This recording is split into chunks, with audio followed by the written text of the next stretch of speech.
C'est la première fois qu'il prend la parole en France depuis les attentats, depuis les massacres du Hamas en Israël le 7 octobre en Israël. Directeur exécutif de l'organisme UN Watch, Hillel Neuer est notre invité sur Radio J. Bonjour Hillel. Bonjour. Merci beaucoup d'être avec nous. Effectivement, une interview particulière puisque nous ne sommes pas en studio. Vous êtes à Paris, vous y donnez une conférence de presse. Alors, il faut rappeler ce que c'est UN Watch, l'observatoire critique, on peut le dire, des Nations Unies, qui se donne pour mission d'assurer que l'ONU respecte sa propre charte et que les droits de l'homme soient accessibles à tous.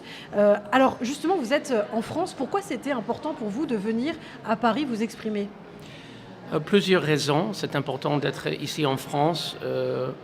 Un, c'est que la chef de l'enquête actuellement pour investiguer les accusations contre l'UNRWA et leur soutien pour le terrorisme, c'est Mme Catherine Colonna, qui a été nommée il y a 2 semaines. Elle a été nommée comme chef d'enquête. En principe, pour examiner comment l'UNRWA réagisse à des accusations sur des violations de neutralité. Par contre, elle a bien expliqué que ce mandat, c'est pour rassurer le donateur. Donc, je pense que c'est déjà évident qu'on peut dire que cette enquête est truquée. Aussi, Mme Colonna, le 13 janvier, ça veut dire 3 jours après qu'on a sorti avec notre rapport, un rapport officiel sur l'implication de l'UNRWA le 7 octobre, on a trouvé un groupe Telegram avec 3000 enseignants de l'UNRWA qui ont encouragé le terrorisme. Alors, on va parler... et Mme Colonna a remercié le chef de l'UNRWA, M. Lazzarini. Elle a dit que le travail de l'UNRWA n'est jamais plus utile que maintenant. Donc, elle n'est pas exactement objectif. Alors oui, on parle de l'UNRWA, effectivement. Donc, on le rappelle, cette agence qui a été créée spécialement pour les Palestiniens. Vous avez lancé une pétition, justement, pour qu'on puisse fermer cette institution qui perd en ce moment, d'ailleurs, tous ses financements internationaux. Mais on voit aussi que ça conduit peut-être à un certain chaos. On l'a vu la semaine dernière dans la bande de Gaza, cette émeute qu'il y a eu autour du manque de coordination des camions d'aide humanitaire. Justement, sans financement de cette agence pour les Palestiniens, que risque-t-il d'arriver aux portes d'Israël selon vous ? Actuellement, l'UNRWA, ils n'ont pas vraiment perdu de l'argent. En principe, les États-Unis et des autres pays ont suspendu, mais la plupart de ces pays ont déjà envoyé leurs dons pour cette année. Donc, ce qui s'est passé la semaine dernière était une grande tragédie, très triste, mais ça n'a rien à voir avec les fonds de l'UNRWA. Et c'est vrai que pour nous, je pense qu'on peut trouver une solution pour remplacer la fonction de l'UNRWA pour aider les Palestiniens sans financer le terrorisme. Et on a organisé un sommet la semaine dernière avec des experts humanitaires et ils étaient tous en accord qu'on peut remplacer l'UNRWA.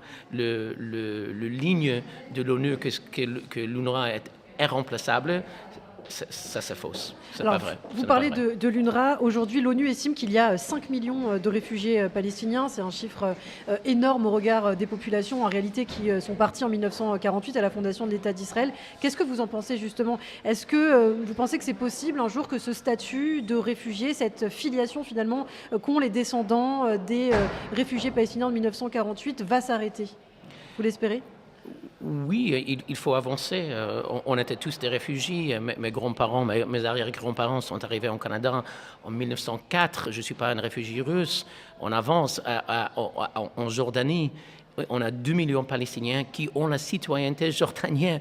Donc, il y a quelque chose qui n'existe dans aucun endroit dans le monde où le statut de citoyen réfugié.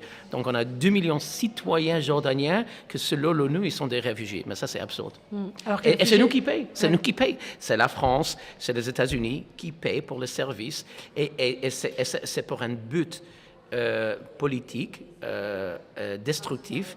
C'est en fait pour encourager les Palestiniens, pour rêver qu'ils vont retourner à leur maison et on a vu exactement de quoi il s'agit. C'était le 7 octobre. Ça, c'est le rêve de retour pour les Palestiniens, et c'est l'UNRWA qui soutient ce rêve destructif. Alors, il y a aussi un autre sujet en ce moment, les tensions entre Israël et l'ONU. Le chef de la diplomatie israélienne, Israël Katz, accuse les Nations Unies de minimiser son rapport sur les violences sexuelles qui ont été commises par le Hamas le 7 octobre contre les femmes et contre les hommes israéliens. C'est le cas selon vous ? Absolument. On a vu, il y a quelques fonctionnaires à l'ONU extrémistes, y compris Mme Francesca Albanese, qui est connue comme antisémite. C'est quelqu'un qui croit que l'Amérique est contrôlée par le lobby juif. Des propos qu'elle a tenus en 2014 d'ailleurs. En 2014, elle a dit ça. Il y a 1 an et demi, elle a dit dans une conférence de Hamas que vous avez le droit de résister. Donc, ces opinions sont très connues. Donc, je pense que c'est des gens comme elle et des autres qui ont essayé de promouvoir ce ligne un peu George Orwell pour renverser... 1984. Ouais. Comment vous expliquez justement qu'une personnalité comme Francesca Albanese, qui a tenu des propos antisémites, puisse encore être en poste à l'ONU ? C'est la faute de nos gouvernements. Elle a été élue il y a presque 2 ans.